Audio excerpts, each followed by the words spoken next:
इसके पहले मैंने परसेंटेज का 2 सेशन लिया है और एक एक्सरसाइज मैंने कंप्लीट करवाया है। जो बच्चे पहली बार आए होंगे प्लीज उसको देखिएगा। 25 क्वेश्चन हमारे कंप्लीट हो चुके हैं। Percentage, profit loss, mixture allegation, CI, SI, average, DI, data interpretation, इतनी सारी चीजें हम इस पूरे मॉड्यूल में कवर करेंगे। और जितने भी क्वेश्चंस की आपको आवश्यकता है एकदम बेसिक से मैं उठा के लेके चल रहा हूं। हर एक क्वेश्चन हम लोग क्लास में विल फिनिश इट ऑफ। तो सीरीज को मस्त तरीके से यूज कीजिएगा। चलिए दोस्तों स्टार्ट करते हैं आज का सेशन। दोस्तों किसी भी इंसान की इनकम पे, सैलरी पे बहुत बेसिक क्वेश्चंस बनते हैं दोस्तों। जो सैलरी है वो किससे बनेगी? सैलरी बनती है दोस्तों 2 चीजों से। देखिए दोस्तों ध्यान से सुनिएगा। आप में से मान लेते हैं कोई भी एक इंसान है, आज से कुछ साल के बाद मस्त तरीके से वो एक जगह काम कर रहा है। अब होता क्या है दोस्तों, आप जिस चीज को इनकम बोलते हैं, ध्यान से सुनिएगा दोस्तों, इससे क्वेश्चन बनता ही है पब्लिक सेक्टर के एग्जाम में।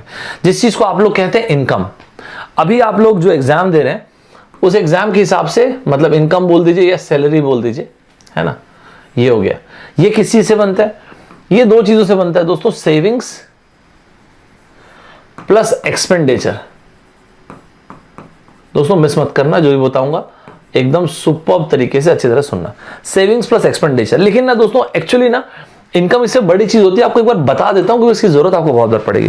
दोस्तों क्या होता है, इनकम का इकोनॉमी के हिसाब से अगर आप मीनिंग देखेंगे तो इनकम का मतलब होता है वो पैसा जो आप अर्न करते हो और वो पैसा जो आप रिसीव करते हैं। ये इकोनॉमी की भाषा में दोस्तों, लेकिन आपको पता होना चाहिए। इनकम का मतलब होता है वो पैसा जो आप अर्न करते हो और वो पैसा जो आप रिसीव करते हो। अर्न करने का मतलब कहीं पे आप काम कर रहे हैं, जॉब कर रहे हैं, वहां पे आपको पैसा मिल रहा है, दैट्स फाइन। अर्न।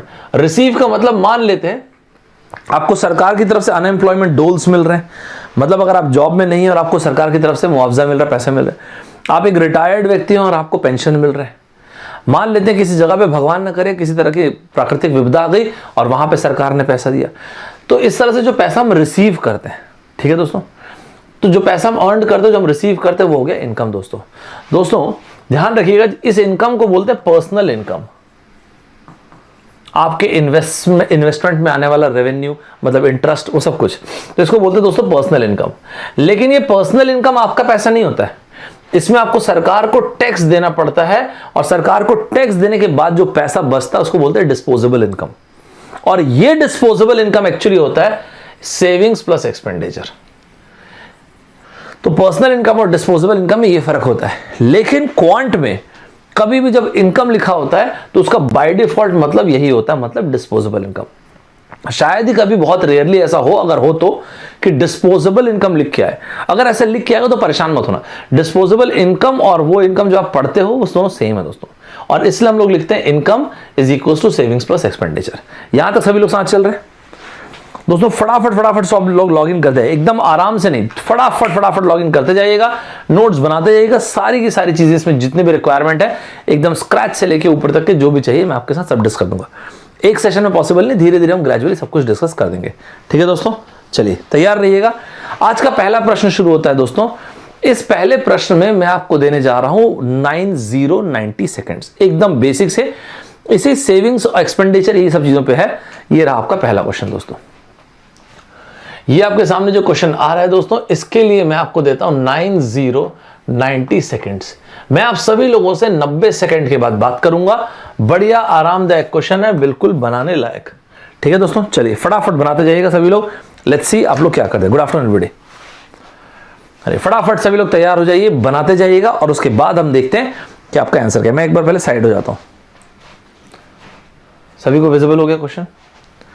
लिखा हुआ है the salary of A and B. A and B ये 2 इंसान हैं।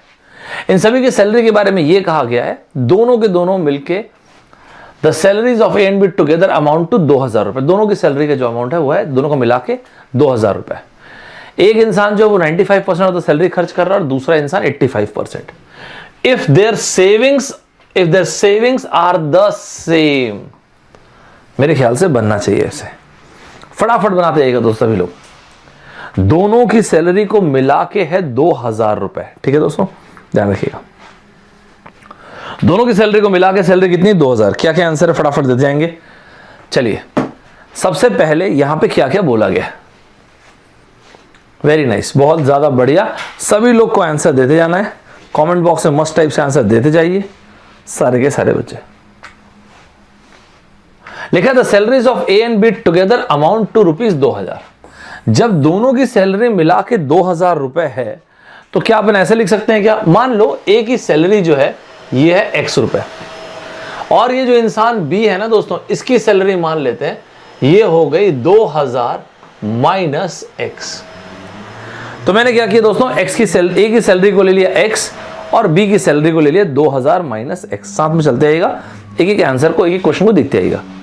अब जरा एक बात मुझे बताइए, अगर ए ने 95% ऑफ द पैसा खर्च कर दिया है तो बचता कितना है? अगर ए ने 95% ऑफ द पैसा खर्च कर दिया मतलब एक्सपेंडिचर, तो बचा जो है वो 5%। ओके, इस चीज का 5%, राइट, वही उसकी सेविंग्स हो गई। और इसके बाद यहां पे बी के केस में अगर 85% पैसा इसने खर्च कर दिया तो बचा क्या है? 15%। ऑफ कोर्स साथ चल रहे सभी लोग एकदम सुपर तरीके से साथ चल रहे दोस्तों। तो कुल मिला के हम ये समझ पा रहे हैं कि 5% जितना भी ए के पास पैसा है, तो ए के पैसे थे x का 5% मतलब चाहो तो 1/20 लिख दो, और मन नहीं करे तो 5/100 लिखना तो वैसे भी लिख दो। ये रही x की सैलरी, क्योंकि हमको बोला गया कि दोनों का सेविंग सेम है। दूसरे वाले केस में 15% बचा हुआ है पैसा बी के केस में, और इस इंसान की सैलरी है 2000 माइनस X। बस इतना ही है दोस्तों। यहां तक सभी को सुपर तरीके से क्लियर है दोस्तों। यहां पे क्या लिख के दिया गया कि यार ए की सैलरी जो है वो क्या है 5/100 इंटू X, बी की सैलरी क्या है 15/100, कहां गया ये रहा 15/100 इंटू 2000 माइनस X। यहां तक सभी लोग साथ चल रहे हैं। इसके बाद इसका मतलब ये हुआ कि X की वैल्यू कितनी आ गई? X की वैल्यू जरा कैलकुलेट करके देखिए। X की वैल्यू आप कैलकुलेट कर रहे हो तो 1500 वैल्यू आ गई X की।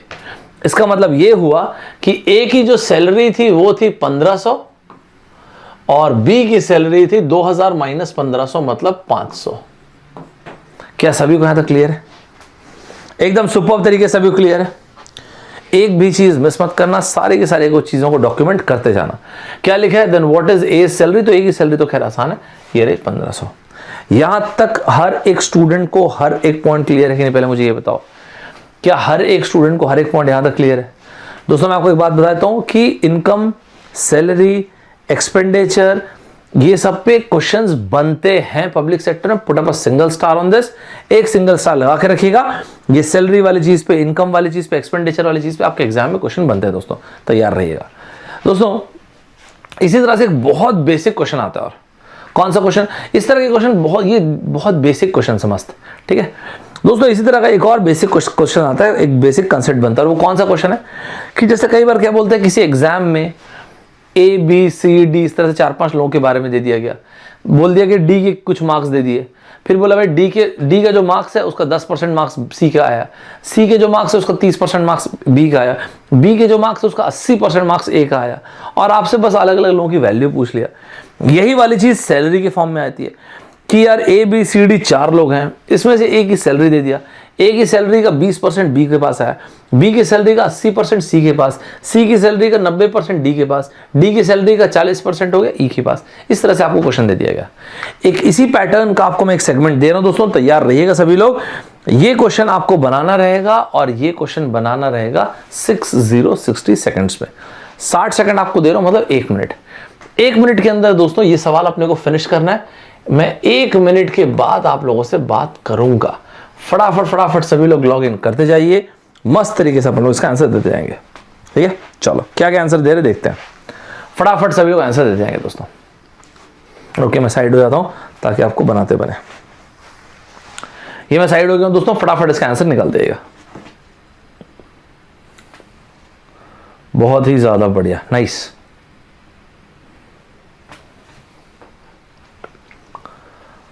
सारे के सारे बच्चे सारे क्वेश्चन को बनाते रहेंगे। लिख रखा है in an examination A got 10% marks less then B got 25% marks more then C got 20% marks less then D। If A got 360 marks out of 500, तो बाकी लोगों का आपको मार्क्स निकालना है। मस्त तरीके से आंसर निकालेगा। 60 सेकंड को पूरा यूज कीजिए, फटाफट आंसर निकाल देगा दोस्तों। ध्यान रखिएगा हम लोग एकदम बेसिक से एक चीज को कवर कर रहे हैं परसेंटेज में, percentage, profit loss, mixture allegation, CI, SI, average, और फिर हम पहुंचेंगे DI पे।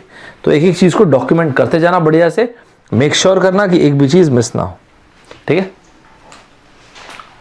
चलिए क्या क्या आंसर है हम लोग का, कमेंट बॉक्स में फटाफट आंसर बता जाएंगे भाई सभी लोग, फटाफट कमेंट बॉक्स में आंसर बता जाओ क्या क्या बोल रहे हैं हम लोग। इसको ध्यान रखिएगा, ये परसेंटेज का एक अच्छा एक सिंपल बेसिक ओवरऑल अपन आइडिया लेते जा रहे हैं, ठीक है। क्या लिखा है, एक एग्जामिनेशन में A got 10% marks of what 10% less than B, okay. B got 25% marks more than C, C got 20% marks less than D, and A got 360 marks out of 500। चलो देख लेते हैं एक बार इसको। यहां पे हमको ये बोला गया दोस्तों कि ए गॉट 360 मार्क्स, ठीक है। चलो ये रहा ए दोस्तों, ए के मार्क्स कितने हैं, ए के मार्क्स जो है वो है 360 आउट ऑफ कितने, आउट ऑफ 500। यहां तक सभी लोग साथ चल रहे हैं, एकदम सुपर तरीके से साथ चल रहे हैं। यहां पे लिखा है दोस्तों A got 10% marks less than B. इसका मतलब अगर मैं बी के मार्क्स निकाल रहा हूं, अगर हमें बोला गया कि यार बी के जरा मार्क्स निकालना, तो ए के मार्क्स जो है बी के मार्क्स से कितना कम है, 10% कम है दोस्तों। देखिए दोस्तों, जो भी मार्क्स होगा बी का, ए का, ये मार्क्स बी के मार्क्स से 10% कम है, मतलब बी का 90% मार्क्स मिला है इसको, ये बात सही है। देखिए दोस्तों फिर से आपको बताता हूं, ए को मार्क्स मिले हैं कुल मिला के 360। अब इसमें यह बोला गया कि ए को जो भी मार्क्स मिला है ना, A got 10% marks less than B. B के मार्क्स अगर रहे होते, चलो बी के मार्क्स को बी ही रहने दो, तो 90% का मतलब हो गया दोस्तों ये, और ये मार्क्स मिले हैं इस लड़के को, मतलब ए को, जो कि 360 मार्क्स है। दोस्तों साथ चल रहे कि नहीं हम लोग, एकदम सुपर तरीके से मुझे पहले कमेंट बॉक्स में बताते जाइए, क्या हर एक पॉइंट जो भी मैं आपको बताते जा रहा हूं क्लियर है सभी को। तो कुल मिला के हमको ये समझ में आया कि बी जो है ना यार, इसके मार्क्स जो है ये हैं 400। अरे वाह, ये तो मस्त हो गया। आगे क्या बोला है दोस्तों, बी के पास जो मार्क्स हैं वो है 25% मोर देन सी। चलो सी के मार्क्स देख लेते हैं। तो बी के मार्क्स अगर आप देखेंगे तो 25% मोर का मतलब 1.25 टाइम्स ऑफ सी, ये हो गया 400 दोस्तों। या तो आपको ऐसे अच्छा लगे तो ऐसे लिख दीजिएगा, और अगर फ्रैक्शन में अच्छा लगे तो 5/4 करके लिख दीजिए, क्या दिक्कत है। कुल मिला के अगर आप ये बोल रहे हैं, इसका मतलब सी के मार्क्स कितने हो गए दोस्तों, अगर आप चाहें तो इसी को 5/4 भी लिख सकते हैं, 5/4 ऑफ सी, कोई बहुत बड़ी चीज तो है नहीं, सही बात है दोस्तों। तो अगर ऐसा है तो फिर सी के मार्क्स कितने हो गए, सी के मार्क्स हो गए 320। ये मस्त हो गया। तो आगे चलते हैं, आगे फिर हमको क्या बोला गया, हमें डी के बारे में बोल दिया गया। साथ चल रहे सभी लोग, एकदम एक एक पॉइंट सभी क्लियर है दोस्तों। इसके बाद हमें बोला गया डी के बारे में, और डी के बारे में क्या बोला गया, हमें ये बोला गया कि डी के मार्क्स कितने, सी के मार्क्स कितने, यहां पे हमको ये बोला गया, and C got 20% less than D. अच्छा जी, C got 20% less than D, मतलब इसका 20% मार्क्स मिला है इसको, ये रहा। क्या यहां तक सभी लोग सुपर तरीके से आगे साथ चल रहे दोस्तों। इसका मतलब या तो 0.8 लिख लीजिए, या फिर अगर आपको मन करे 0.8 अगर आपको अच्छा ना लगे तो कैसे लिख सकते हैं, 4/5 लिख सकते हैं, दोनों चलेगा। कुल मिला के डी के मार्क्स कितने हो गए दोस्तों, 4/5 मतलब 400। ये लो, आपको फील हो गया होगा, एकदम बेसिक से मैं आपको बता रहा हूं मस्त टाइप से। यहां तक हर एक को क्लियर है कि नहीं सभी को, यहां तक हर एक को क्लियर है कि नहीं, पहले बताइए। आगे बोलता है कि भाई साहब ये बताओ कितना परसेंटेज मार्क्स मिला है डी को, ये बताओ। तो हमने एक ही केस में देखा था 500 तो टोटल मार्क्स हैं, तो अगर डी के परसेंटेज देख रहे हो, डी का परसेंटेज देख रहे हो आप, तो ये हो गया 400 डिवाइड बाई 500 दोस्तों, इनटू 100 का परसेंटेज। तो इस तरह से 80% साथ चल रहे हैं दोस्तों। तो कितना परसेंटेज मार्क्स मिला डी को, 80%। क्या यहां तक सभी को एकदम मस्त तरीके से क्लियर है, तो सभी लोग बताते रहेंगे मुझे। यहां तक इज इट फाइन एवरीबॉडी, यहां तक सभी क्लियर है, हर एक को हर एक पॉइंट यहां तक क्लियर है। फटाफट फटाफट बनाते जाएंगे भाई, इतना टाइम नहीं लेंगे। यहां तक सभी लोगों को क्लियर है क्या, तो यहां तक हम क्या देखते हैं कि डी के मार्क्स कितने हो गए, 80% ऑप्शन है ये रहा। यहां तक सभी क्लियर है, एक एक को मस्त तरीके से क्लियर है। तो कितना परसेंटेज आ गया डी का, डी का कुल मिला के आ गया 80%। ध्यान से सुना दोस्तों। आगे दोस्तों क्या होता है, परसेंटेज में ना बहुत सारे पैटर्न बनते हैं, बहुत सारे क्वेश्चंस बनते हैं। एक बहुत ही बेसिक पैटर्न और भी आता है जिसको आप बोलते हो सेट थ्योरी। अब देखिए दोस्तों क्या होता है, सेट थ्योरी के क्वेश्चंस ना एक तो डायरेक्ट भी आते हैं, एक तो रीजनिंग में भी आते हैं, और सेट थ्योरी का क्वेश्चन परसेंटेज मिला के यहां पर भी आता है, मतलब 100% में आपसे पूछ ले। देखिए तो सेट थ्योरी के जो क्वेश्चन बनेंगे आपको एक मजेदार क्वेश्चन बनते हैं। सेट थ्योरी वाली चीज परसेंटेज में इंपॉर्टेंट है, ध्यान रखिएगा। अगर आप गेट के पॉइंट ऑफ व्यू से पूछेंगे तो गेट के पॉइंट ऑफ व्यू से सेट थ्योरी को लेके परसेंटेज में 4 बार से ज्यादा क्वेश्चन आ चुके हैं। डायरेक्ट क्वेश्चन है। एक क्वेश्चन मैथमेटिक्स और इंग्लिश वाला आया था, इसके बाद फिर वो ओला कैब्स वाला आया था, फिर ऐसे फिगर निकालना था। कुछ लोग किताब पढ़ते हैं, कुछ लोग अलग अलग चीजों के बारे में दिया हुआ था, तो ऐसा ना 4 से ज्यादा बार क्वेश्चन आ चुके हैं, ध्यान रखिएगा दोस्तों। अगला क्वेश्चन मैं आपको सेट थ्योरी वाला ही देता हूं, एकदम बेसिक क्वेश्चन। लेकिन सेट थ्योरी को बताने के पहले, सेट थ्योरी वाली चीज को बताने के पहले आप पहले एक बहुत बेसिक चीज को समझिए, ध्यान से सुनना, कोई बच्चा मिस मत करना। देखो जी क्या होता है, मान लो एक क्लासरूम में टेस्ट हुआ, एक मान लेते हैं क्लासरूम में टेस्ट हुआ, ठीक है। एक क्लासरूम में टेस्ट हुआ, सारे के सारे स्टूडेंट्स जो हैं वो मैथ्स का टेस्ट हुआ, मैथ्स के टेस्ट में पार्टिसिपेट किए, ठीक है दोस्तों। अब देखो क्या हुआ, मान लेते हैं जो भी स्टूडेंट्स थे मैथ्स में पास हुए उनको हमने दिखा दिया n ऑफ m के रूप में। लेट अस सपोज ऐसे 30 लोग हैं जो मैथ्स में पास हुए, और मान लेते हैं इस क्लासरूम में टोटल स्टूडेंट्स थे 50। इस क्लासरूम में मान लीजिए टोटल स्टूडेंट्स थे 50। दोस्तों तो यहां पे जो चीज बोला गया है वो ये है, नंबर ऑफ स्टूडेंट्स जो मैथ्स में पास हुए हैं वो क्या है, n ऑफ m। अगर टोटल अगर आप देखेंगे 50 लोग मान लेते एग्जांपल के क्लास में थे और 30 लोग पास हुए, तो 30 लोग कहां पे आएंगे, इसके अंदर आएंगे। और जो लोग पास नहीं हुए हैं हमने एक यूनिवर्सल सेट ड्रॉ कर दिया। यूनिवर्सल सेट मतलब पूरी दुनिया। कहने का मतलब ये, अगर पास हुए हैं तो इस सर्कल के अंदर आना पड़ेगा, नहीं तो सर्कल से बाहर, सीधी सी बात है दोस्तों। बार बार ये n ऑफ m इस तरह से लिखने की बजाय मैं काम करता हूं, इसी को मैं m लिख देता हूं। n कुछ अलग नहीं होता है, n का मतलब कार्डिनल नंबर होता है, उसको गिनने के लिए बोलते हैं। तो ये वो लोग हो गए जो मैथ्स में पास नहीं हुए और ये आ गए सर्कल से बाहर। साथ चले दोस्तों। सर मतलब ये कहना चाह रहे हैं कि ये मैथ्स का पेपर हुआ और मैथ्स के पेपर के बाद हम ये देखते हैं कि जितने भी स्टूडेंट्स मैथ्स से पास हुए हैं, अगर मैथ्स में पास हुए हैं तो सर्कल के अंदर आना पड़ेगा और नहीं हुए तो सर्कल के बाहर। साथ चल रहे हैं सभी लोग। अगर मैथ्स में पास हुए हैं तो सर्कल के अंदर आना पड़ेगा और पास नहीं हुए तो सर्कल के बाहर। इसका मतलब अगर टोटल क्लासरूम में 50 स्टूडेंट्स थे तो जो लोग मैथ्स से पास हो गए वो ये रहे 30, एग्जाम्पल के 30 ले लेते हैं, और जो फेल हो गए वो मैथ्स इसके बाहर सर्कल के, तो ये हो गया m बार। ओके चलो ये तो मैं समझ गया। मान लेते हैं इसी तरह से अगर क्लासरूम में जो जितने भी स्टूडेंट्स हैं इस बार 2 अलग अलग सब्जेक्ट्स का टेस्ट होता है, ये रहा 2 अलग अलग सब्जेक्ट्स का टेस्ट हुआ।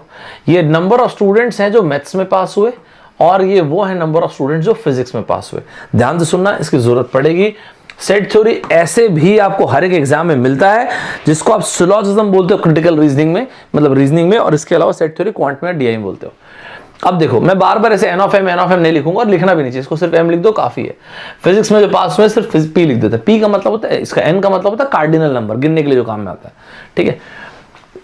देखिए अब मान लेते हैं क्लास में टेस्ट हुआ, नंबर ऑफ स्टूडेंट्स जो मैथ्स में पास हुए वो ये रहे, फिजिक्स में पास हुए ये रहे, ठीक है।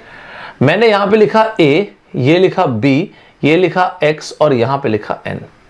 क्या बता रहा सर ये a, इसीलिए मैंने थोड़ा सा भी आप लोगों को रुकवाया कि 1 मिनट रुको, ध्यान से सुनना, एकदम बेसिक तरीके से मस्त मजा आएगा। यहां से लेके ये क्या है सर, ये ए वो लोग हैं जो सिर्फ मैथ्स में पास हो रहे हैं, मतलब मैथ्स में पास हुए एंड, कभी भी याद रखना दोस्तों यहां पे आप प्लस मतलब और एंड मल्टीप्लिकेशन को एंड बोलते हैं। इसका मतलब ये वो लोग हैं जो ओनली मैथ्स में पास हो रहे हैं, मतलब वो लोग हैं जो मैथ्स में पास हुए फिजिक्स में फेल हुए। इसके बाद इधर आ जाओ, यहां पे आता है ये बी, क्या बता रहा है, ये बी उन लोगों को बता रहा है दोस्तों जो सिर्फ और सिर्फ फिजिक्स में पास हो रहे हैं, जो ओनली फिजिक्स में पास हो रहे हैं। मतलब ये वो लोग हैं दोस्तों जो मैथ्स में तो फेल हो गए लेकिन फिजिक्स में पास हो गए। इसी तरह से जिसको आपने एक्स के नाम से लिखा है, ये एक्स वो लोग हैं जो मैथ्स में भी पास हुए हैं एंड फिजिक्स में पास हुए, और ये एन वो लोग हैं जो दोनों में फेल हो चुके हैं। मान लो समझाने यहां तक क्लियर सभी को, ये जो फिगर ड्रॉ किया ये क्लियर है सभी को, एकदम मस्त टाइप से क्लियर है दोस्तों। सारी की सारी चीजों को डॉक्यूमेंट करना ना, ये सारे के सारे पॉइंट्स डायरेक्ट क्वेश्चन के फॉर्म में आएंगे। आप लोग जो भी एग्जाम देते हो उसमें डायरेक्ट क्वेश्चन के फॉर्म में रहेंगे, मिस मत करना इनको, ठीक है। चलो सबसे पहले इसको अपन मस्त तरीके से देखते हैं। ये ले लेते हैं, मान लेते दोस्तों क्लास में टेस्ट हुआ, 50 लोगों ने टेस्ट दिया। ध्यान से सुनना, कोई चीज मिस मत करना। चलो मान लेते 50 लोगों ने टेस्ट दिया। इन 50 लोगों के टेस्ट में हमें ये बताया गया, या चलो इस नंबर को पहले ले लेता हूं, मान लेते हैं आप लोगों ने 50 ये मैथ्स और फिजिक्स का टेस्ट लिया। अब इस मैथ्स और फिजिक्स के टेस्ट में जैसे पहले मैंने लिया था, मान लेते हैं कि 30 ऐसे लोग जो सिर्फ मैथ्स में पास हुए। ये रहे सिर्फ मैथ्स में पास होने वाली जनता, ये हो गए 30। अच्छा मान लेते हैं सिर्फ और सिर्फ फिजिक्स में पास होने वाली जनता, ये ले लिया मान लेते हैं 2020। जो दोनों में पास होने वाली जनता है वो मान लेते हैं 10 हो गए, और जो दोनों में फेल हो गए वो हो गए ऐसे। अब अगर हमसे अभी पूछा जाए कि एक बात बताओ टोटल कितने लोग स्टूडेंट्स थे क्लास में, सोच के देखो क्या क्या हो सकता है। या तो ये हो सकता है कि सारे के सारे जो स्टूडेंट्स हैं किसी एक में पास हो सकते हैं, मैथ्स में पास फिजिक्स में फेल, या फिर मैथ्स में फेल फिजिक्स में पास, या फिर ये हो सकता है कि दोनों में पास हो जाए, या फिर ये हो सकता है कि दोनों में फेल हो जाए। That's it. साथ चल रहे कि नहीं चल रहे सभी लोग? एकदम सुपर तरीके से साथ चल रहे कि नहीं? इसके अलावा और तो क्या ही होगा, इसके अलावा और क्या ही होगा यार। ये हो सकता है किसी एक में पास हो जाए, ये हो सकता है दोनों में पास हो जाए, दोनों में फेल हो जाए। इसका मतलब अगर अभी इस वक्त हमसे पूछा जाए इस क्लास में टोटल कितने स्टूडेंट्स हैं, 30 + 20 + 10 + 5, क्या क्या बोला मैंने, 30 जो सिर्फ मैथ्स में पास, 20 सिर्फ फिजिक्स में पास, 10 दोनों में पास एंड 5 दोनों में फेल। दोस्तों ये आंसर आ चुका है 6565। समझ में आपको? एकदम सुपर तरीके से। मैं सेट थ्योरी का एक ना डेडिकेटेडली एक अलग से सेशन लूंगा, उसके बाद आपको एकदम क्लियर हो जाएगा। चाहे 2 सर्कल हो 3 सर्कल हो, कैट में एक और कंसेप्ट भी आता है, मैं आपको वो भी डाइल्यूट करके बताऊंगा। लेकिन एक क्वेश्चन अभी आपके एक पर्टिकुलर पैटर्न जो आप लोग एग्जाम में नहीं है, मैक्सिमम मिनिमा। सेट थ्योरी में एक मैक्सिमम मिनिमा का बहुत बेहतरीन क्वेश्चन बनता है, ठीक है, वो हम लोग देखेंगे। अभी आते हैं पहले परसेंटेज वाले इसके एप्लीकेशन पे। चलिए तैयार हो जाइएगा, देखते हैं आप लोग क्या समझ पाए इसमें। मैं आपको दूंगा 1 मिनट इस क्वेश्चन को बना के देखना आपको, ठीक है। 1 मिनट के बाद मैं आपसे बात करूंगा। 1 मिनट है आपके पास दोस्तों, ध्यान रखिएगा दोस्तों। ये लेवल ऑफ डिफिकल्टी 1 है, एकदम बेसिक क्वेश्चन है, एक भी क्वेश्चन मिस मत करना, मस्त तरीके से हर एक का नोट्स बनाते चलना। क्या क्या लिखा है, in examination 80% of the students passed in English, ठीक है, 80% स्टूडेंट्स इंग्लिश में पास हो रहे हैं, 85% इन मैथमेटिक्स एंड 75% दोनों में पास हो रहे दोस्तों, मैथ्स एंड इंग्लिश में। आगे लिखा है इफ 40% फेल होने both the subjects, total number of students. देखिए दोस्तों मैं आपको थोड़ी देर पहले जो बताया वही चीज है यहाँ पे भी।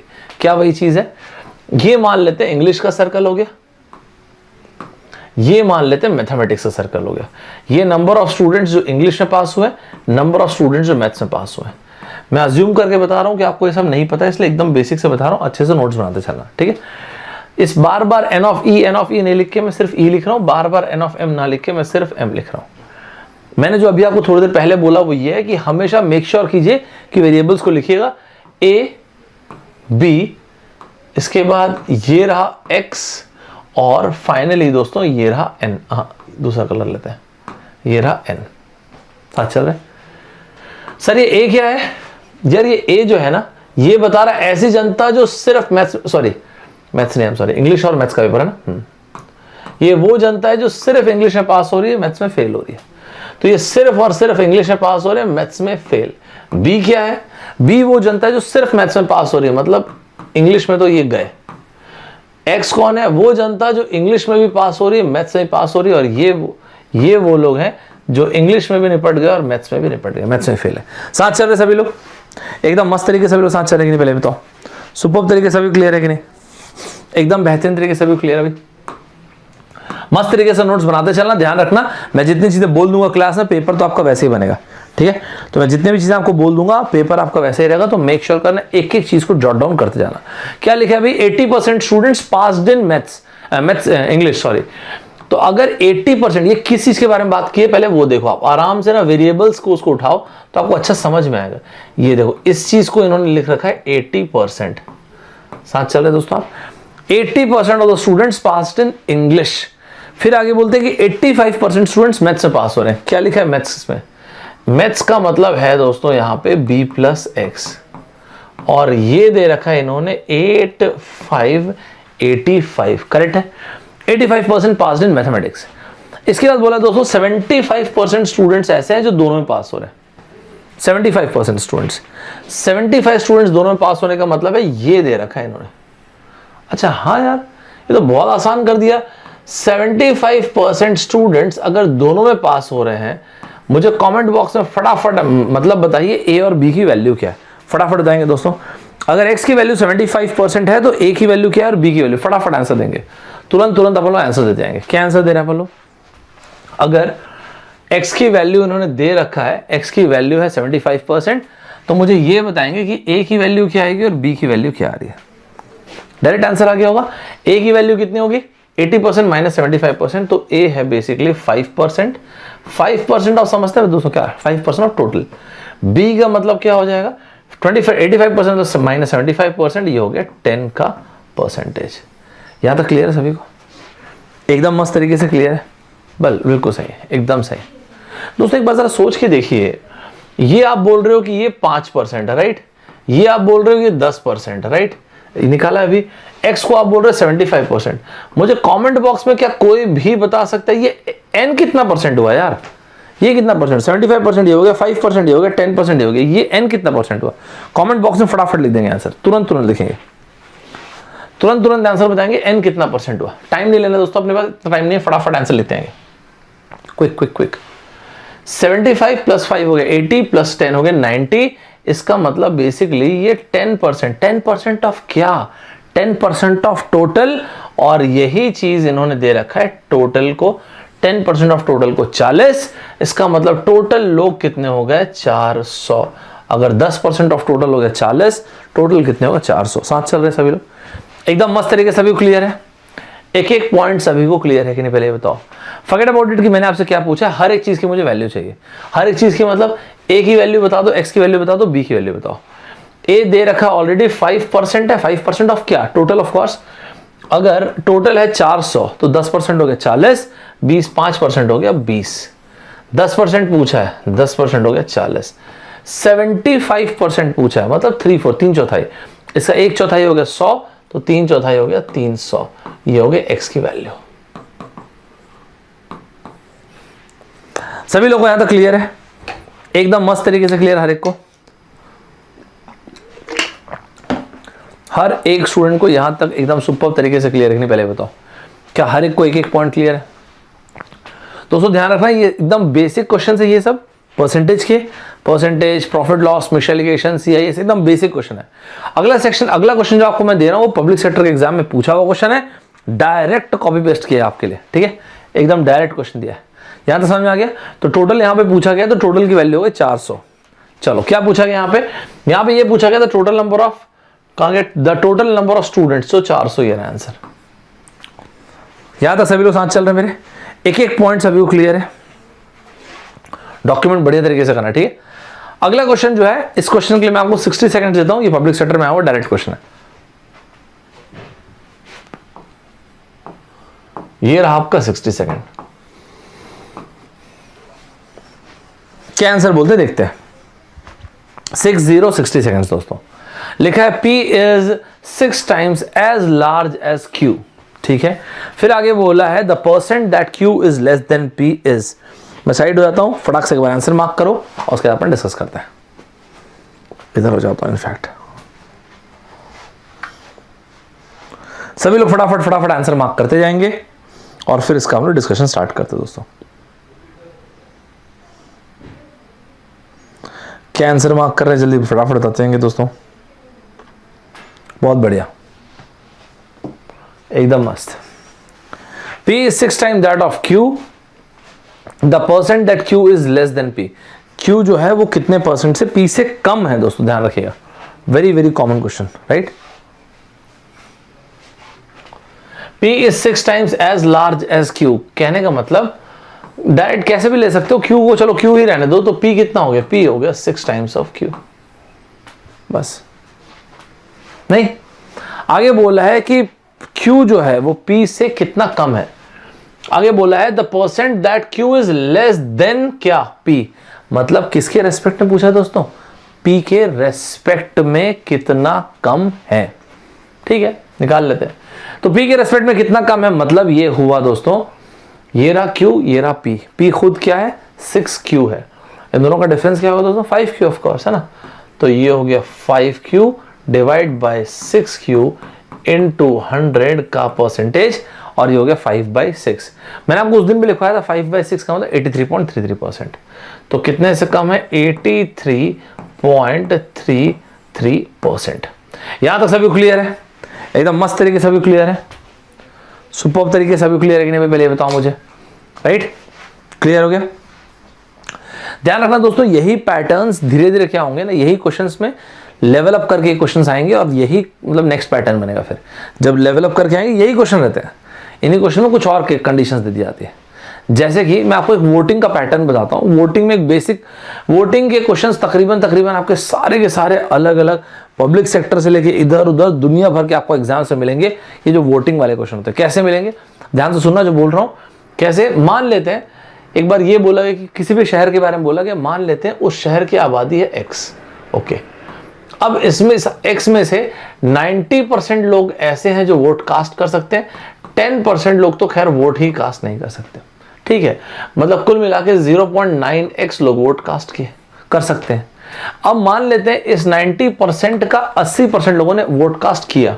ओके, 80% लोगों ने वोट कास्ट किया, मतलब हो गया 0.8 किस चीज का? 0.9 का।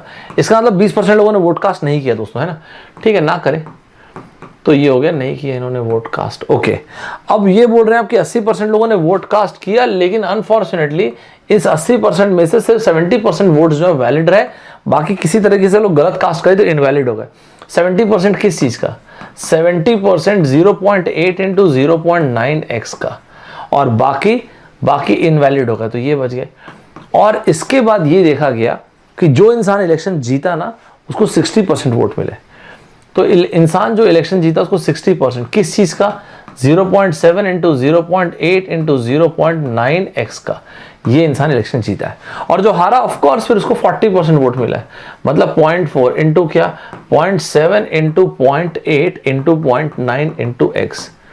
मान लेते हैं इसका डिफरेंस कुछ भी दिया होगा, लेट सपोज कोई नेचुरल, ओह सो सॉरी, इसका डिफरेंस ना दोस्तों, इसका डिफरेंस मान लेते दोस्तों दिया होगा, कोई नेचुरल नंबर दे रखा है। तो कहने का मतलब ये हुआ, सॉरी यार वो मिट गया एक्चुअली, तो इसका मतलब ये हुआ कि 0.6 इंटू 0.7 इंटू 0.8 इंटू 0.9x, इसका डिफरेंस दिया है। वो जो वोट इलेक्शन हारा है that 0.4 into 0.7 into 0.8 into 0.9x is equals to capital N। देखिए दोस्तों यहाँ पे दो चीजें जो सीखने लायक है। क्या क्या चीजें सीखने लायक है? पहली चीज, ध्यान से सुनना, मिस मत करना। पहली चीज जो सीखने लायक है यहाँ पे वो ये है कि कभी भी जब कभी इलेक्शन वगैरह वाले इस तरह के वोट्स वाले क्वेश्चन आए, हर एक लाइन मत लिखो, ऐसा ट्री के फॉर्म में बनाओ, आपको हर एक चीज क्लियरली दिखेगी। ध्यान रखना, अगर गेट के हिसाब से सोच रहे हो, ESC के हिसाब से सोच रहे हो, वेरी इंपॉर्टेंट, गेट में ऑलरेडी ये जो पैटर्न है 4 से 5 बार पूछा गया है। ठीक है दोस्तों, वोटिंग वाला एक क्वेश्चन पूछा गया था, और इसी तरह का क्वेश्चन जो 3 दोस्त हैं खाना खाने गए हैं, तो एक इंसान ने जो बाद में सर्व करते हैं सौंफ सुपारी, उसमें से पूरी चॉकलेट उठा ली, इस तरह के क्वेश्चन दिए हुए थे। दूसरी चीज जो सीखने लायक है, यार ये तो पार्ट एकदम सेम है, हाँ ना सर, सेम तो है ना, बात वो नहीं बोल रहा मैं, ये कह रहा हूं अगर ये पार्ट सेम है तो ये हो गया 0.6 और ये हो गया 0.4, 60% मतलब माइनस 40%, तो 20% ही तो हुआ। तो अगर मैं चाहता तो मैं डायरेक्टली भी तो ऐसा लिख सकता हूं, अरे हाँ यार, ये 0.7 इंटू 0.8 इंटू 0.9, इसका 20%, इसका कोई भी नेचुरल नंबर दिया होगा। समझ चल रहे हैं दोस्तों? सभी लोग एकदम बेहतरीन तरीके से मेरे साथ चल रहे हैं। क्या क्या बोला मैंने? पहली चीज, कभी भी इस तरह की चीजें आती है ट्री के फॉर्म में बनाओ, इससे आपको हमेशा कॉम्प्रिहेंड करने में आसानी होगी। दूसरी चीज मैंने ये कहा कि जब आप बना रहे हो ना, ये वाला पार्ट देखो ना, हर एक चीज को लिखने की जरूरत नहीं। जो इंसान इलेक्शन जीता है उसको अगर 60% वोट मिला और जो हालात को 40%, दोनों का डिफरेंस क्या हुआ? दोनों का डिफरेंस 60 माइनस 40 तो 20% ही तो हुआ ना यार, डायरेक्टली 20% को लेकर बना दिए। यहां तक सभी को सुपर तरीके से क्लियर है क्या? एकदम बेहतरीन तरीके से सभी को क्लियर है दोस्तों? चलिए, अगर आपको क्लियर है तो मैं इसको एकदम ना डाइल्यूट करके पहले पूछता हूँ, फिर टाइम आने पर इसको लेवल ऑफ डिफिकल्टी बढ़ा के पूछेंगे। ठीक है, चलो देखते हैं आप लोग क्या करते हो। ये है हमारा आज का 5वां क्वेश्चन। यहां तक एकदम बेहतरीन तरीके से क्लियर सभी को ना? एक एक चीज को बढ़िया से डॉक्यूमेंट करना, ध्यान रखना, पेपर आपका वैसे ही बनेगा जो मैं आपसे पूछता चला जाऊंगा। ठीक है, क्या लिखा है दोस्तों? In an election involving 2 candidates. आप लोग के एग्जाम में अक्सर ये 2 कैंडिडेट वाला ही क्वेश्चन आएगा। ठीक है, 68 वोट्स वर डिक्लेयर्ड इनवैलिड। देखो लैंग्वेज देखो, 68 वोट्स को इनवैलिड इन्होंने डिक्लेयर कर दिया। ठीक है, winning candidate got 52% of valid votes. दोस्तों ध्यान रखना, 52% वोट मिला, that's fine, 52% of valid votes मिला है दोस्तों, ठीक है। और उसके बाद ये इंसान जीतता है जो मैंने कैपिटल एन लिखा था 98 वोट से। देखो लैंग्वेज कुछ वैसी जो मैं आपको बोल रहा था, right. Total number of votes polled was, वो छोड़ो आप, मैं आप पहले लैंग्वेज को पकड़ो, राइट। जो मैं आपको बताया वैसे ही हटा, वैसे इसको मैं बताता हूँ। देखिए दोस्तों क्या सीन है, एक बार बना के देखेंगे क्या, उसके बाद हम बात करेंगे। एक बार बना के देखिए, एक बार सभी लोग बना के देखिए, मैं आपको 2 मिनट्स का टाइम देता हूँ, बना के देखिए सभी लोग, और फिर अपन डिस्कस करते हैं। बना के देखो क्या आंसर बोलते हो, देखते हैं क्या बोलते हो। ध्यान रखना पहले यहां पे ऑलरेडी इनवैलिड वैलिड वाला पॉइंट देखना, ठीक है। चलो फटाफट आंसर देंगे।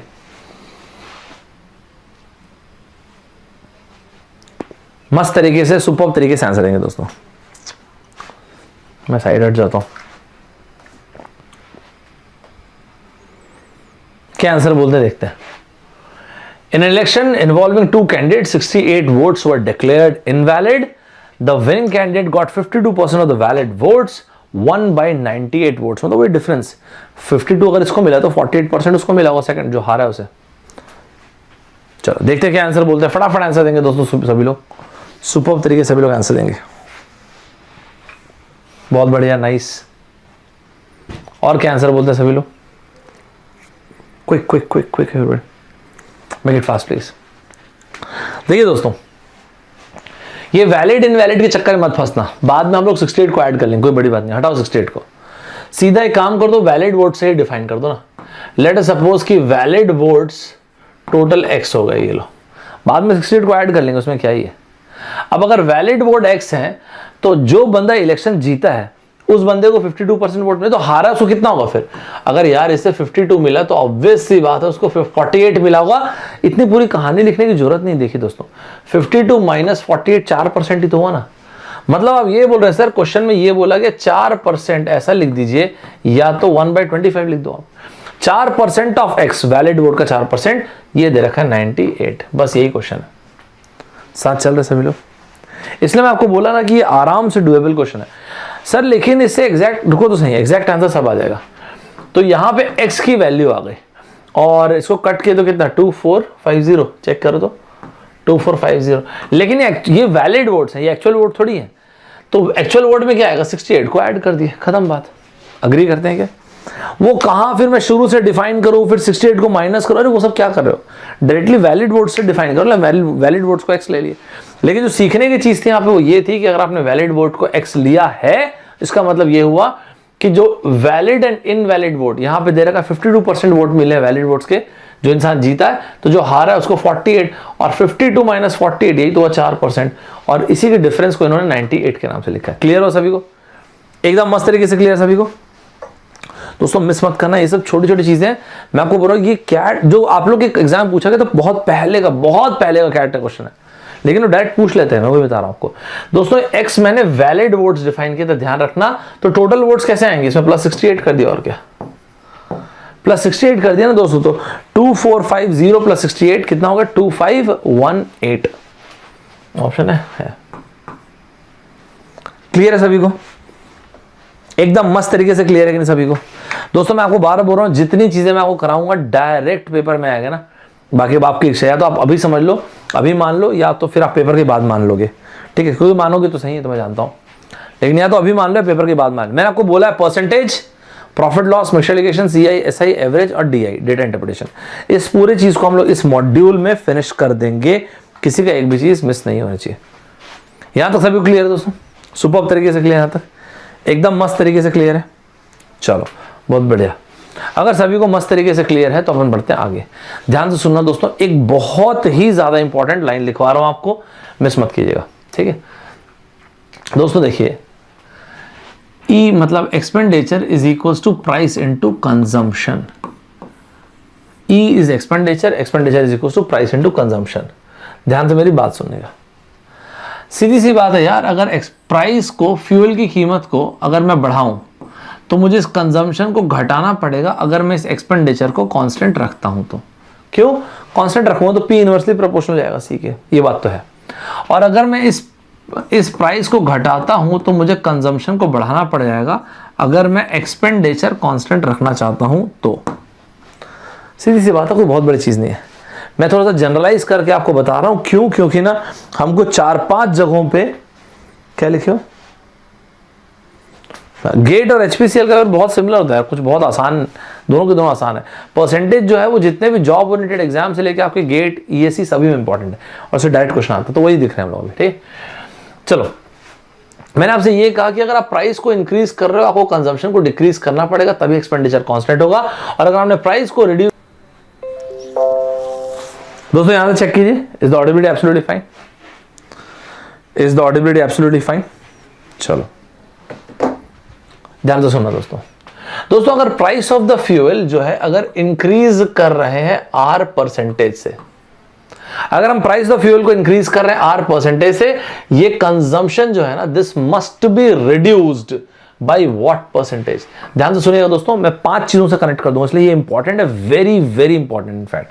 ठीक है, सो वेरी वेरी इंपॉर्टेंट, ध्यान रखना। तो अगर प्राइस ऑफ फ्यूल इंक्रीज किया आपने आर परसेंटेज से, तो consumption must be reduced by R defined by R divided by 100 plus R into 100 का परसेंटेज, इतने से रिड्यूस।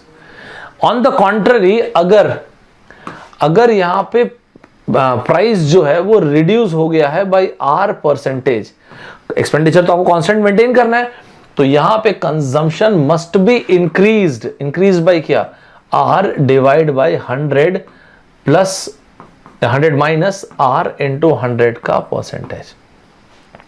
दोस्तों वाइस वर्सा दोनों ट्रू है, और ये सिर्फ यहां पे नहीं, 5 अलग अलग जगहों पे अपने को यूज में आएगा, इसलिए हम लोग उसको डायरेक्ट ध्यान रखेंगे। ठीक है दोस्तों, क्या क्या बोला ध्यान से सुना, सभी के एप्लीकेशन देख लेंगे अभी, चिंता मत करो। मैंने आपसे ये बोला, if price of the fuel is reduced by R percentage, is increase by R percentage, तो कंजम्पशन रिड्यूस होगा कितने से, इतने से, R divide by 100 plus are.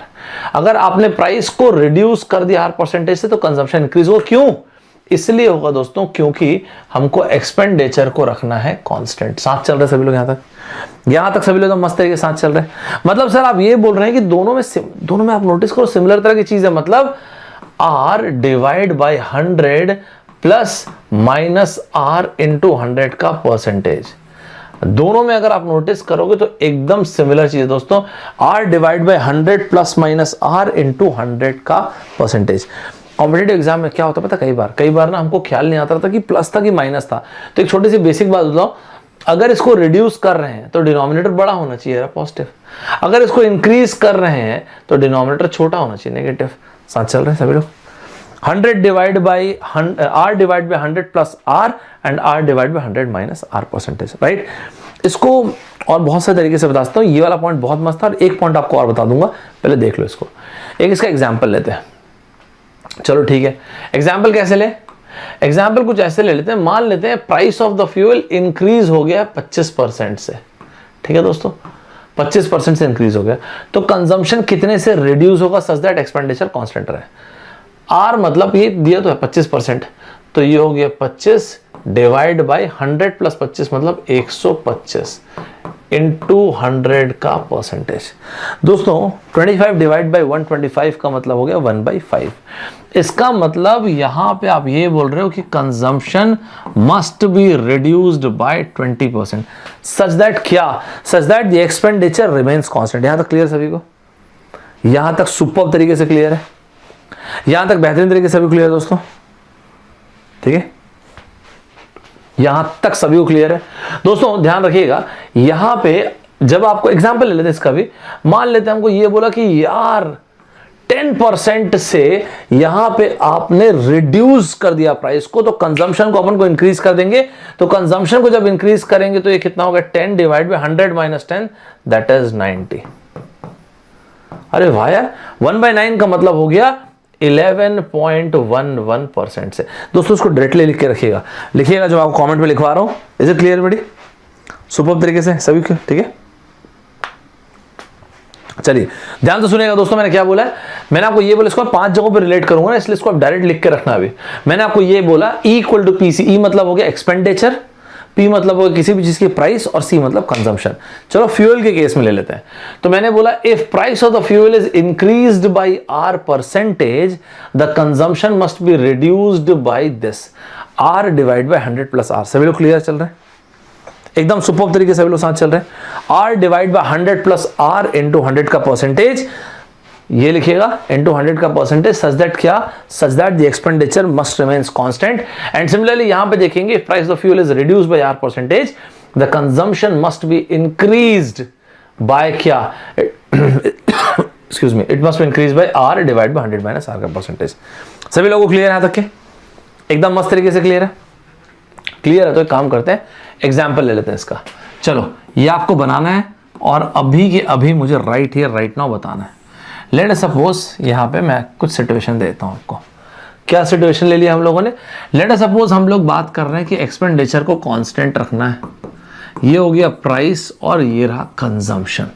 ठीक है दोस्तों, अब मान लेते हैं मैंने आपको ये बोला कि यार एक बात बताओ, प्राइस को अगर हमने इंक्रीज कर दिया है 50% से, तो फिर कंजम्पशन का क्या होना चाहिए, कंजम्पशन कितने से रिड्यूस होगा? फिर मैंने बोला एक बात बताओ, अगर प्राइस को हम लोगों ने रिड्यूस कर दिया है से 20% से, अब कंजम्पशन का क्या होगा, कंजम्पशन कितने से इंक्रीज होगा? दोनों के दोनों पॉइंट्स को फटाफट बता देंगे, देखते हैं क्या आंसर आता है। चलिए फटाफट दोनों का आंसर देंगे दोस्तों। मैंने बोला है अगर हम लोग प्राइस को इंक्रीज कर देंगे 50% से तो कंजम्पशन का क्या होगा, और अगर प्राइस को रिड्यूस कर देंगे 20% से तो कंजम्पशन क्या होगा, सच that the expenditure must remains constant. फटाफट दोस्तों, क्या क्या बताया मैंने आपको? अगर ये इंक्रीज हुआ है तो इसको रिड्यूस होना पड़ेगा, और ये रिड्यूस हुआ तो इंक्रीज होना पड़ेगा। अगर ये रिड्यूस मतलब डिक्रीज होना पड़ेगा तो हो गया R divide by 100 plus R into 100 का परसेंटेज, तो डायरेक्ट बता दिया। और यहाँ पे ना दोस्तों कभी भी ऐसा आए कुछ तो क्या हो गया, इसको इंक्रीज करवाना है तो R divide by 100 minus R into 100 का परसेंटेज। क्लियर है सभी को? तो कुल मिला के ये हो गया 50/150 दैट इज 1/3। तो ये हो गया दोस्तों 1/3 का मतलब 33.33% से रिड्यूस हो गया। क्लियर है सभी को? एकदम मस्त तरीके से क्लियर है। और यहां पे देखेंगे अगर ये इंक्रीज होना है इसे, तो ये हो गया 20 डिवाइड बाय 100 माइनस 20, राइट? तो दोस्तों ये हो जाएगा 25%, 1/4 मतलब 25%। 25% से इंक्रीज हो गई। यहां तक सभी को क्लियर है? एकदम मस्त तरीके से क्लियर है सभी को? सुपर तरीके से क्लियर है कि नहीं, पहले बताओ मुझे। एकदम बेहतरीन तरीके से सभी को क्लियर है कि नहीं? सभी को मस्त टाइप से क्लियर है? एक एक पॉइंट यहां तक क्लियर है, राइट? एक मैं और तरीका बताता हूं, ये भी सुन लो, इसकी जरूरत पड़ेगी, मतलब अच्छा तरीका है, भी देखना, ध्यान से सुनना, मिस मत करना, ठीक है? देखो दोस्तों ये क्या है, 50%, ठीक है? 50% का मतलब होता है 1/2, ठीक है? 1/2। ये हो गया 20%। 20% का मतलब होता है दोस्तों 1/5। सुनना ध्यान से ना, आपको क्या करने बोला गया है? आपको बोला है कि प्राइस अगर 50% से इंक्रीज हुआ है तो कंजम्पशन का क्या होगा, कंजम्पशन रिड्यूस होगा, तो डिनोमिनेटर को ऐड कर दो। तो इसी को फिर से लिख रहा हूं, 1 + 2, ये आंसर 33.3%। फिर से जब भी ऐड करना हो तो न्यूमरेटर में जो भी न्यूमरेटर में लिखा वो लिख दो और डिनोमिनेटर में दोनों को ऐड कर दो। और अगर इसको इंक्रीज करना है तो बताता हूं भी, ये क्या लिखा है न्यूमरेटर में 1, हाँ, इन दोनों को माइनस कर दो, 5 - 1 4, ये आंसर। चेक करो, क्लियर है सभी को? मस्त पॉइंट था, मजेदार पॉइंट है। देखो और देखो, और देख लो, और एग्जांपल से बताता हूं मैं, देखना सभी लोग इसको मस्त टाइप से देखना। ये रहा एक्सपेंडिचर, ये रहा प्राइस, कंजम्पशन, देखो 3-4 एग्जांपल देखो, एकदम क्लियर हो जाएगा। सर थोड़े से अनकंफर्टेबल एग्जांपल भी देखो। एक्सपेंडिचर को हम लोगों ने रखा है कांस्टेंट, इतना काफी है। ये हो गया P से प्राइस, ये हो गया C से कंजम्पशन, सही है? अब जैसे मान लेते हैं हमको बोला गया यार प्राइस को इंक्रीज कर दिया 10% से, ठीक है? हमें बोला गया कि नहीं यार इस प्राइस तो ठीक सेम रखा गया, एक काम करो कंजम्पशन को रिड्यूस कर दो 25% से। फिर हमें बोला कि नहीं ऐसा नहीं, तो फिर प्राइस को ही रिड्यूस कर दो 37.50% से। मैं इतना कुछ ऐसा आसान नंबर भी नहीं रहा, अच्छे नंबर साहब, है ना? इसने बोला नहीं नहीं ये इंक्रीज कर दो ना आप 83.33% से। चलो रेडी रहना, ऐसे एकदम ना मतलब तुरंत आंसर आएंगे सारे के सारे, रेडी रहना। ये हुआ है इंक्रीज तो ये हो जाएगा डिक्रीज। 10% का मतलब 1/10। मैंने आपको क्या बोला, रिड्यूस करना है तो डिनोमिनेटर को प्लस कर दिए, तो 1/1 + 10 1/11 ये रहा आंसर। 1/11 का मतलब 9.09%, जो फॉर्मूला उसमें दिया हुआ देखो वैसे आंसर आ गया होगा। चेक करते जाना, आप चेक करते जाना, है ना, चेक करते जाएंगे। ये 25% का मतलब हो गया 1/4। अगर ये रिड्यूस हुआ है तो उसको इंक्रीज होना पड़ेगा। अगर इसको इंक्रीज करवा तो डिनोमिनेटर हो गया -1/4, तो 4 - 1 हो गया 3, 33.33% आंसर आ चुका है। साथ चल रहे सभी लोग, एकदम मस्त तरीके से क्लियर सभी को। ये हो गया 37.50%। ये रिड्यूस हुआ है तो उसको इंक्रीज होना पड़ेगा। 37.50 का मतलब होता है 3/8। इंक्रीज करना तो डिनोमिनेटर में माइनस, ये क्या न्यूमरेटर में 3, 8 - 3 इज 5, 3/5 आंसर हो गया 60%। सभी लोग साथ चल रहे हैं, एकदम मस्त तरीके से साथ चल रहे हैं। इधर आ जाओ लास्ट वाले में। ये इंक्रीज हुआ तो उसको रिड्यूस होना पड़ेगा। 83.33 का मतलब होता है 5/6 रिड्यूस होना है।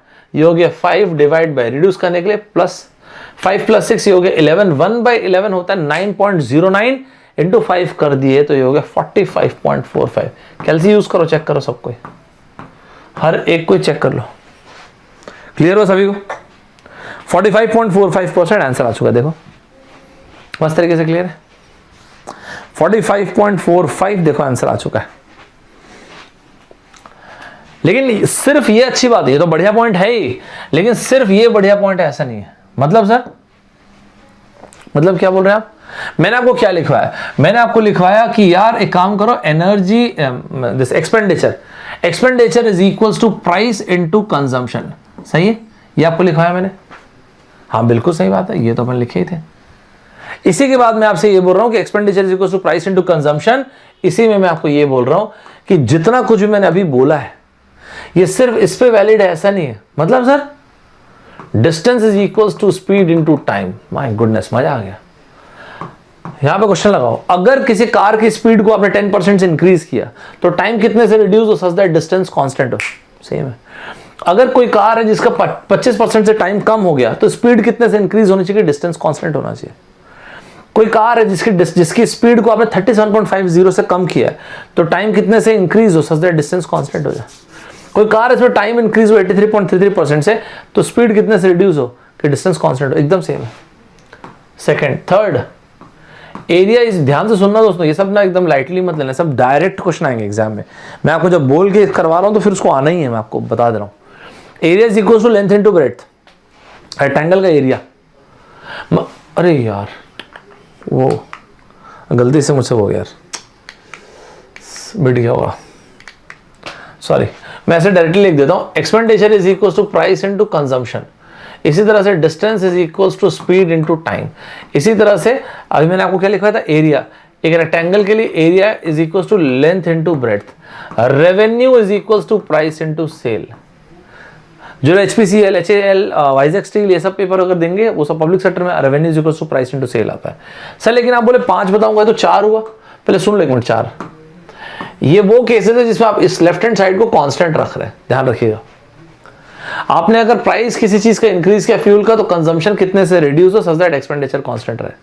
अगर आपने स्पीड को रिड्यूस किया तो टाइम कितने से इंक्रीज हो सच दैट डिस्टेंस कांस्टेंट रहे। अगर आपने लेंथ को इंक्रीज किया तो ब्रेड्थ कितने से रिड्यूस हो, एरिया कांस्टेंट रहे। अगर आपने प्राइस को रिड्यूस किया तो सेल्स कितने से इंक्रीज हो कि रेवेन्यू कांस्टेंट रहे। साथ चल रहा है सभी लोगों को? क्लियर है एकदम सुपर तरीके से, हर एक पॉइंट क्लियर सभी को? इसमें एक पैटर्न और बनता है और वो ये है कि जैसे मान लेते 2 लड़के हैं, 2 लड़के, एक की सैलरी मान लेते A एंड B, एक की सैलरी जो है B से R% ज्यादा है तो B की सैलरी कितनी कम है, सेम लगाओ ना जो बताया मैंने आपको, R divide by 100 plus R into 100 का परसेंटेज। सेम, अगर A की सैलरी R% से ज्यादा है तो B की कितने से कम है, सेम वही है, R divide by 100 plus R, जो भी लिखवाया था। अगर A की सैलरी R% से कम है तो B की सैलरी कितने से ज्यादा है, R divide by 100 minus R into 100 का परसेंटेज। चाहे सैलरी की बात कर लीजिए, चाहे आप दो नंबर्स के बारे में बात कर लीजिए, सेम कंसेप्ट है। दो नंबर्स है, पहला नंबर दूसरे नंबर से आर परसेंटेज ज्यादा तो दूसरा नंबर कितने से कम होगा, इतने से। पहला नंबर अगर दूसरे नंबर से आर परसेंटेज कम है तो सेकंड नंबर कितने ज्यादा होगा, इतने से। साथ चल रहे सभी लोग, एकदम मस्त तरीके से क्लियर है सभी को, सुपर्ब तरीके से। दोस्तों ये सब बहुत ही ज्यादा मस्त पॉइंट्स हैं, बहुत ज्यादा इंपॉर्टेंट क्वेश्चन है, ध्यान रखिएगा। जैसे ये रहा आपके सामने क्वेश्चन, क्या क्या दे रखा है, the price of oil is increased by 25%, 25% आपने ऑयल की कीमत को बढ़ा दिया। And expenditure is not allowed to increase, अभी जो आपको बताया, क्या बताया था मैंने आपको, expenditure is equals to price into sale, यही तो कॉन्सेप्ट रखा था ना हमने भी। प्राइस को आपने 25% से बढ़ाया, the ratio between the reduction in consumption and the regular consumption, तो रेगुलर कंजम्पशन अगर सी है तो कितने से रिड्यूस किया कंजम्पशन को, निकालो रेशियो सभी लोग फटाफट रेशियो निकालेंगे भी, फटाफट सभी लोग रेशियो निकाल दो। क्या क्या आंसर है चेक करो मस्त तरीके से, सभी लोग फटाफट आंसर निकालो, चेक करो। अगर एक्चुअल कंजम्पशन सी है तो यहां पे रिडक्शन इन कंजम्पशन कितना हुआ दोस्तों, बहुत बढ़िया।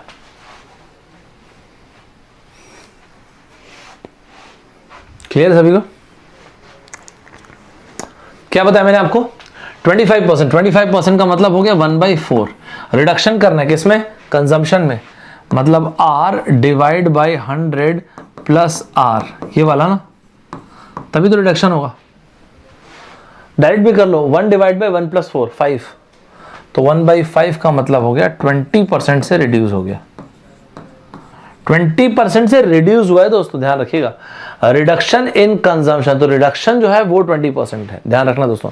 एक्चुअल कंजम्पशन तो 8.8 हो गया ना, तो अभी हमको जो बोला गया, तो रिडक्शन इन कंजम्पशन हो गया 1/5 में 20%, तो ये हो गया रिडक्शन कंजम्पशन में, और ये हो गया एक्चुअल कंजम्पशन, मतलब कुल मिला के 1/5। सभी को मस्त तरीके से क्लियर हुआ, एकदम बेहतरीन तरीके से क्लियर, सभी को सुपर्ब तरीके से क्लियर है कि नहीं, पहले बताओ मुझे, राइट। मेक श्योर करना हर एक पॉइंट को अच्छे से डॉक्यूमेंट करना, जो भी बता रहा हूं डायरेक्ट आपके पॉइंट्स बनते हैं। तो आपको percentage, profit loss, materialization, CISI, average और DI, ये सबको अच्छा करने के लिए ना, ये सारे के सारे काफी बेसिक क्वेश्चंस हैं, मतलब अच्छे क्वेश्चंस है, सारे बेसिक तो है लेकिन बेसिक के साथ साथ अच्छे क्वेश्चन है।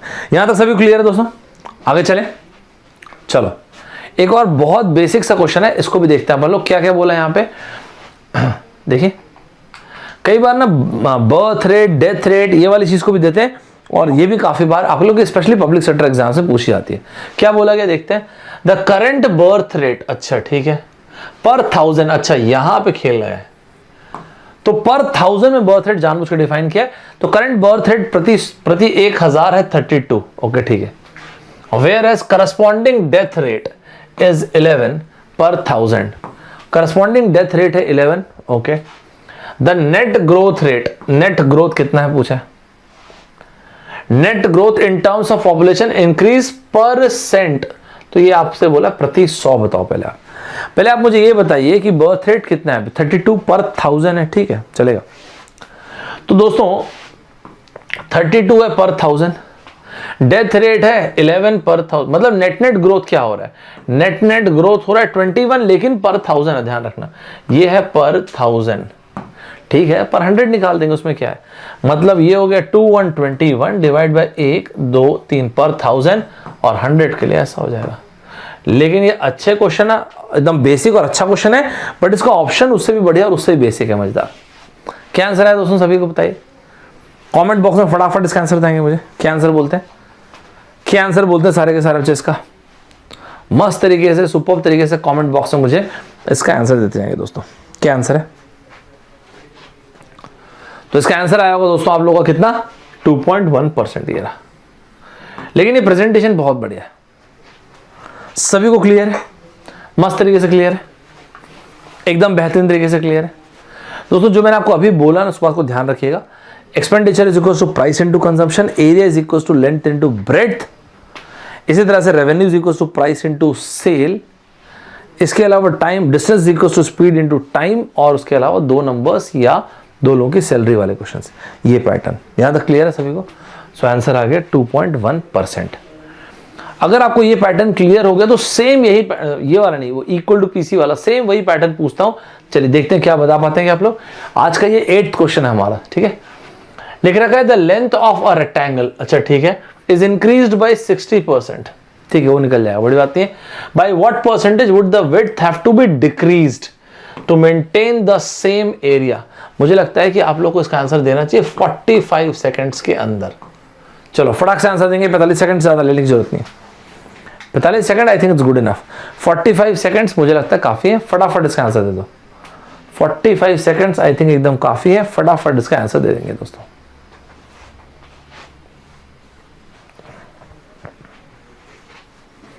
मस्त तरीके से, सुपर तरीके से आंसर देंगे। 45 सेकंड्स लीजिए, खटाखट इसका आंसर दीजिए।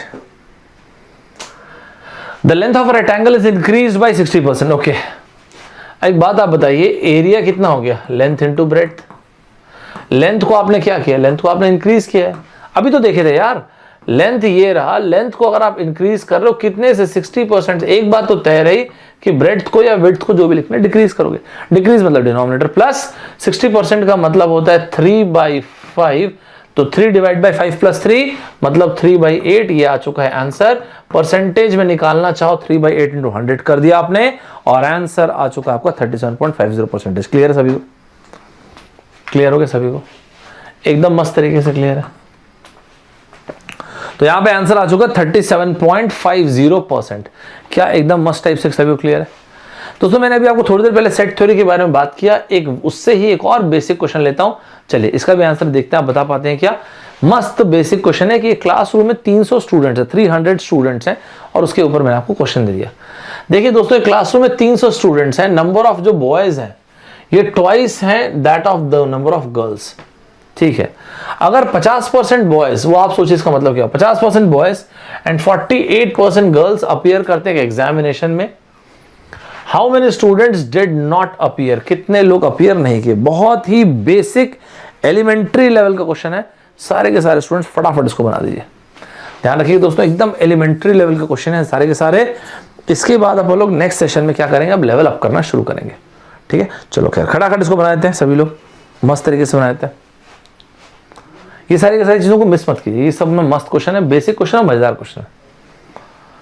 इन a class of 300 students, total number of boys girls, मैं साइड हो जाता हूं, फटाफट आप आंसर निकाल लेंगे।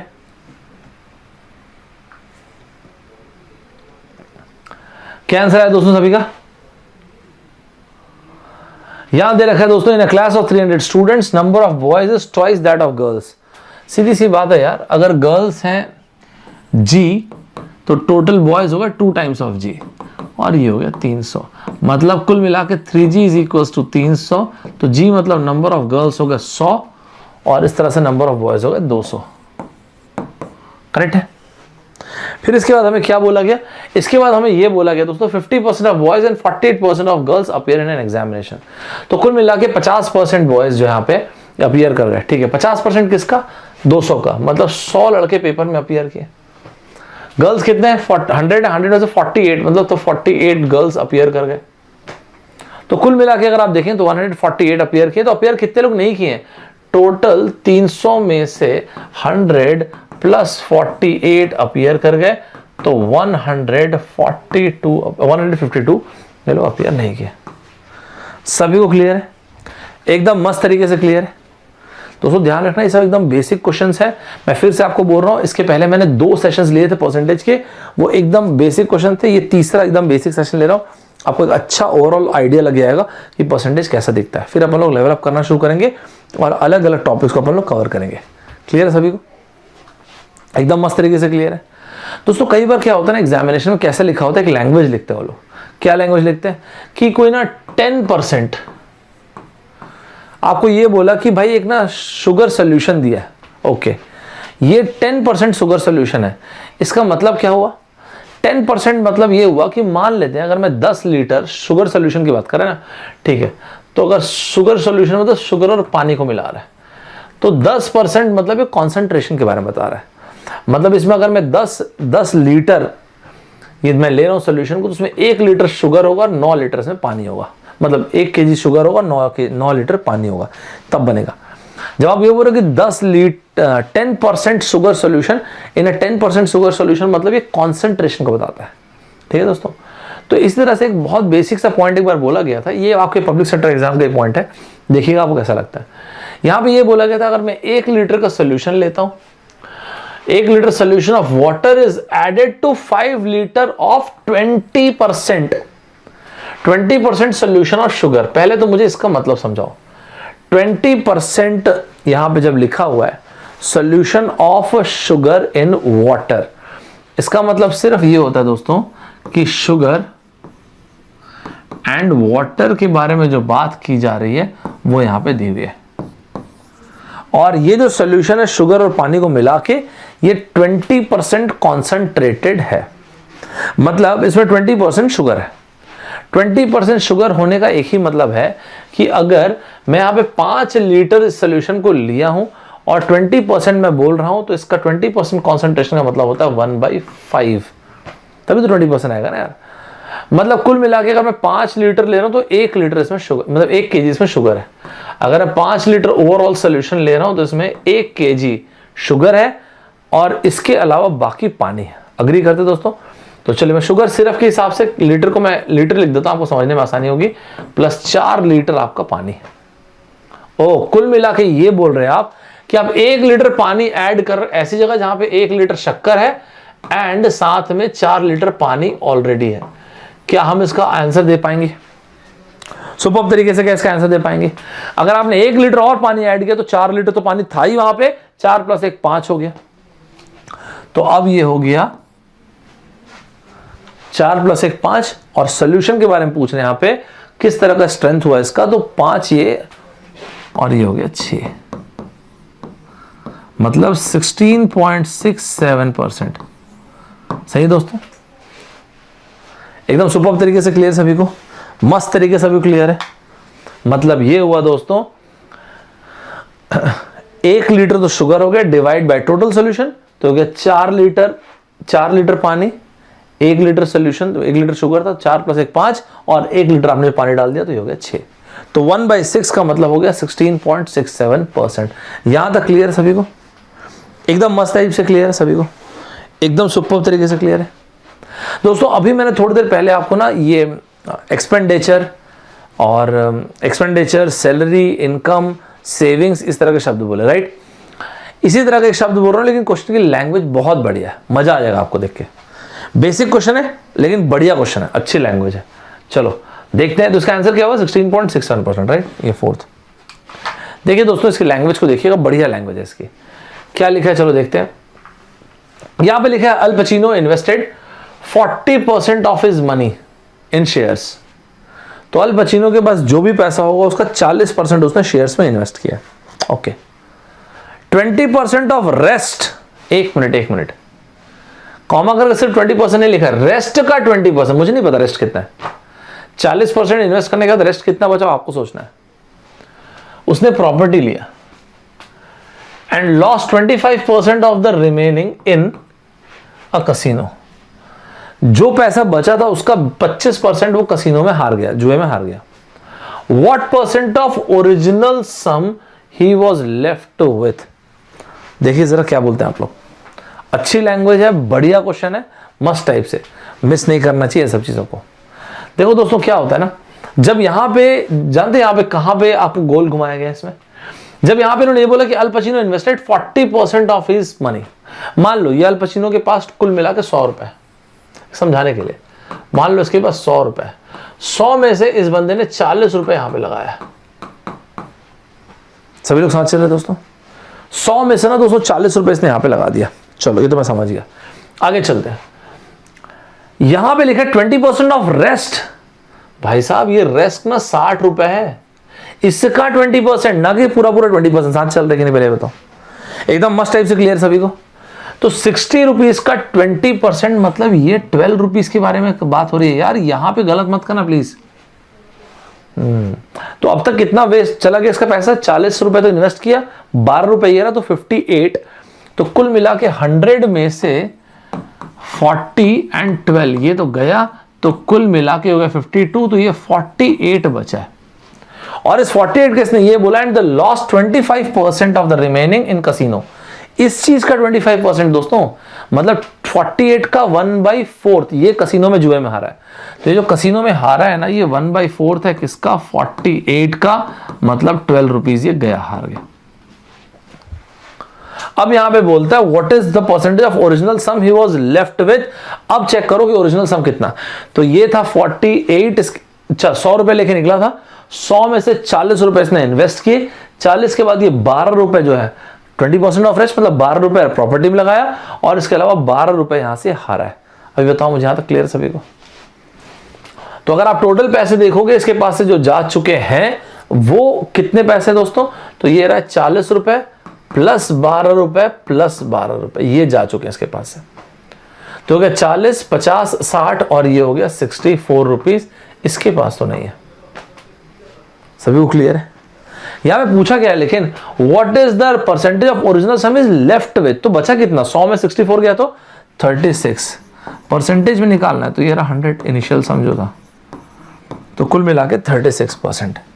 लेकिन मुझे पर्सनल लेवल पे ये क्वेश्चन आपके एग्जाम के हिसाब से एकदम एप्ट लगता है। जो आप लोग पब्लिक सेक्टर का एग्जाम, गेट का पेपर ये सब बोलते हो ना, उसमें एकदम एप्ट क्वेश्चन है। यहां तक क्लियर है सभी को? एकदम मस्त तरीके से क्लियर है सभी को? सुपर्ब तरीके से सभी को क्लियर है कि नहीं, पहले ये बताओ मुझे। क्लियर है, राइट? एक बार फिर से देखते हैं इस क्वेश्चन को दोस्तों, इस क्वेश्चन को एक बार फिर से देखते हैं।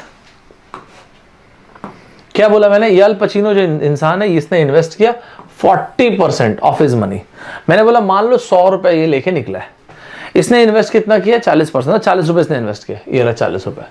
अगर इस बंदे ने 40 रुपए इन्वेस्ट किया है तो फिर क्या बचा है दोस्तों इसके पास, अगर इस बंदे ने 40 रुपए इन्वेस्ट किया है तो अब इसके पास बचा 60 रुपए।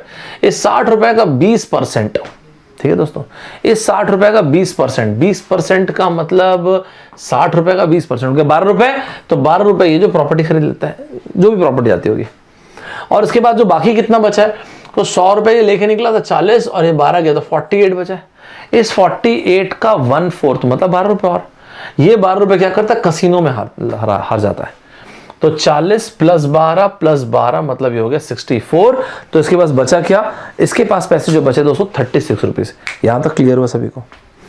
यहां तक सुपर्ब तरीके से, एकदम बेहतरीन तरीके से सभी क्लियर हुआ कि नहीं, पहले ये बताओ मुझे। मस्त टाइप से क्लियर है, एकदम बेहतरीन तरीके से क्लियर है दोस्तों। 3 क्वेश्चन में आप लोग का असाइनमेंट दे रहा हूं, 3 इसी लेवल ऑफ डिफिकल्टी क्वेश्चन है, लेकिन मजेदार क्वेश्चन है।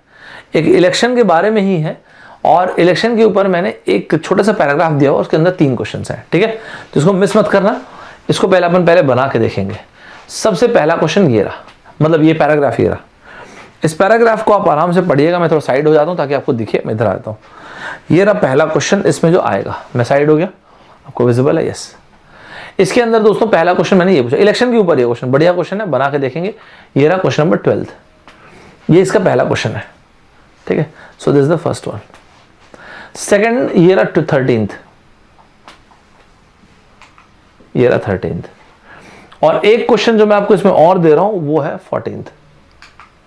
मिस मत करना दोस्तों एक भी क्वेश्चन, ठीक है? एक भी क्वेश्चन मिस मत करना। ये रहा 14th इसका। तो ये तीनों के तीनों क्वेश्चन अपने को बनाना है दोस्तों, ठीक है? और मेरे ख्याल से इतना एक बेसिक ओवरव्यू काफी है। अब इसके बाद ना परसेंटेज में लेवल अप करेंगे और लेवल अप करने के साथ साथ हम पहुंचेंगे प्रॉफिट लॉस पे। तो अब हम फिर स्टार्ट करेंगे, पहले परसेंटेज के लेवल अप करेंगे और यहां से फिर हम लोग स्टार्ट करेंगे नेक्स्ट सेशन में परसेंटेज का लेवल अप करने के अलावा जो हम लोग स्टार्ट करेंगे वो है प्रॉफिट एंड लॉस। यहां तक जितना कुछ भी जो कुछ भी हमने देखा आज क्लास सभी को क्लियर है, एकदम मस्त तरीके से क्लियर, सभी को सुपर तरीके से, एकदम बेहतरीन तरीके से को क्लियर है। It's time to experience something glorious. Unacademy Combat. Compete, crack, conquer. A challenging GATE contest engineered to give you an experience like none other. Where you put your knowledge to test. and battle it out with the best. To bring out the best in you, Unacademy Combat is the most competitive, gamified contest for GATE till date, with the best of the questions by best educators. With detailed video solutions from top educators right after each contest. Combat live with peers to get real-time rankings and win big. Participate in every contest to improve your ratings. Challenging contests every fortnight or alternate Sunday. Live ranking after every question. Big rewards for top rankers. Your passion to crack GATE deserves this. Your hard work towards your dream deserves this. Fuel your inner fire for the ultimate GATE challenge. Unacademy Combat. Register now.